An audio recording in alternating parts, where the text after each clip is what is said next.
Praise the Lord. मेरा सबको जय मसीह की। आप सब कैसे हैं? मेरा विश्वास है आप सब प्रभु यीशु मसीह में आनंदित होंगे, सुरक्षित होंगे। हालेलुया। आज का वचन लिया गया है इफिसियों अध्याय 5 उसका 22वां वचन। आज हम देखेंगे पति और पत्नी। परमेश्वर ने इस वचन में पति और पत्नी के प्रेम को किस प्रकार से बताया है कि एक भली स्त्री अपने पति से किस प्रकार स्वभाव में प्रेम में चल सकती है और एक भला पति भी अपनी पत्नी के साथ किस प्रकार से रहना चाहिए उसको। हालेलुया। तो आइए मेरे साथ वचन स्टार्ट करती हूँ।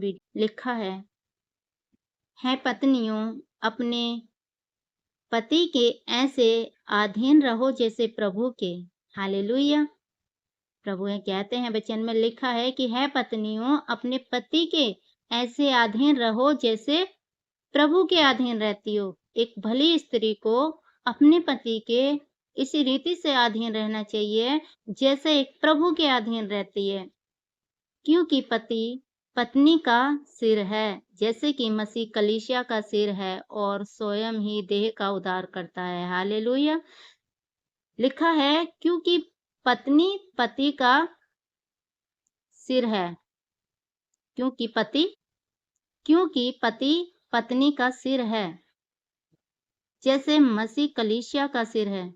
मेरे प्रियो, प्रभु यहाँ बता रहे हैं कि जैसे एक कलीसिया होती है और उसका सिर कौन होता है? मसीह होता है। मसीह कलीसिया का सिर है, तो परमेश्वर यहाँ कह रहे हैं कि पति भी उसी रीति से एक पत्नी का सिर है। मतलब पर जैसे कलीसिया मसीह के अधीन है, वैसे ही पत्नियां भी हर बात में अपने पति के अधीन रहें। हालेलुया। और प्रभु यहाँ बता रहे हैं जैसे कलीसिया मसीह के अधीन है। जब हम चर्च में जाते हैं कितनी कलीसिया रहती है, तो वो किसके अधीन होती है? प्रभु यीशु मसीह के अधीन होती है। वैसे ही पत्नियां भी हर बात में अपने पति के अधीन है। पत्नियों को अपने पति की आज्ञा माननी चाहिए, अपने पति का कहना मानना चाहिए, उसके अधीन रहना चाहिए। हालेलुया। एक भली स्त्री को मेरे प्रियो, जो एक भली स्त्री होती है, उसे अपने पति के अधीन रहना चाहिए। यहाँ वचन में परमेश्वर ने बता रहे हैं कि एक भली स्त्री अपने पति के अधीन रहनी चाहिए, अपने पति की आज्ञाओं का पालन करना चाहिए, पति की इज्जत करनी चाहिए, पति का कहना मानना चाहिए कि जैसे भी पति कहे, जो भी कुछ कहे, उसकी हर एक बात में हाँ में हाँ करनी चाहिए। वो एक भली स्त्री के कार्य होते हैं कि वो अपने पति की इज्जत करे, अपने पति को कहना माने, अपने पति के अधीन रहे। एक पति की अधीनता ही पत्नी को दर्शाती है। हालेलुया। है पत्नियों अपनी अपनी पत्नी से प्रेम रखो। है पतियों अपनी अपनी पत्नी से प्रेम रखो, जैसे मसीह ने भी कलीसिया से प्रेम करके अपने को उसके लिए दे दिया है। हालेलुया। अब एक पति का भी कार्य होता है मेरे प्रियो कि एक अच्छा पति, एक भला पति अपनी पत्नी से प्रेम करे, जैसे मसीह ने भी कलीसिया से किया। कि जैसे मसीह ने कलीसिया से किया है, एक पति का भी कार्य है कि वो अपनी पत्नी से प्रेम करे, अपनी देह के समान अपनी पत्नी से प्रेम करे। हालेलुया। कि उसके वचन के द्वारा जल के स्नान से शुद्ध करके पवित्र बनाए। कि उसके वचन के द्वारा जल के स्नान से शुद्ध करके पवित्र बनाए। परमेश्वर के वचन के द्वारा, जैसे एक वचन जल होता है, जल से स्नान शुद्ध करते हैं, तो वो परमेश्वर का वचन कहता है कि उस वचन के द्वारा जैसे जल के स्नान से शुद्ध होते हैं, तो पवित्र वचन से उसको पवित्र बनाए और उसे एक ऐसी तेजस्वी कलीसिया बनाकर अपने पास खड़ी करे। अपनी स्त्री को यहाँ परमेश्वर कलीसिया के ऊपर उदाहरण देते हैं, भली स्त्री को, कि एक पति का फर्ज होता है कि अपनी स्त्री को एक तेजस्वी बना के इतना प्रेम करे और इतने प्रेम से उसे भर दे, एक तेजस्वी कलीसिया बनाकर अपने पास खड़ी करे। एक अच्छी पत्नी उसे इतना प्रेम करे, एक अच्छी एक तेजस्वी स्त्री बनाकर अपने पास खड़ा करे, जिसमें ना कोई कलंक हो, ना छुरी हो, ना कोई ऐसी वस्तु हो, वरन पवित्र हो, निर्दोष हो, कि उसमें कोई भी ऐसे अवगुण ना हो। हालेलुया।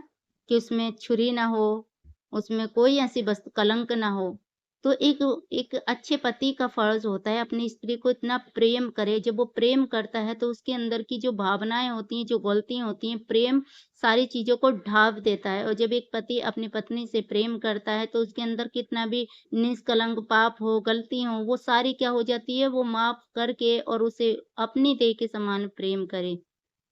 और इसी प्रकार उचित है कि पति अपनी पत्नी से अपनी देह के समान प्रेम रखे और जो अपनी पत्नी से प्रेम रखता है वह अपने आप से प्रेम करता है और जो पुरुष अपनी स्त्री से प्रेम करता है वचन बताता है कि वो अपनी देह से भी प्रेम करता है क्योंकि किसी ने कभी अपने शरीर से बैर नहीं रखा और किसी ने भी वचन बताता है लिखा है क्योंकि किसी ने भी अपने शरीर से बैर नहीं रखा, उसका पालन-पोषण करता है जैसे मसीह भी कलीसिया के साथ करता है। हालेलुया! इसलिए कि हम उसकी देह के अंग हैं। हालेलुया! इस कारण मनुष्य अपने माता-पिता को छोड़कर अपनी पत्नी से मिला रहेगा और वे दोनों एक तन रहेंगे। हालेलुया!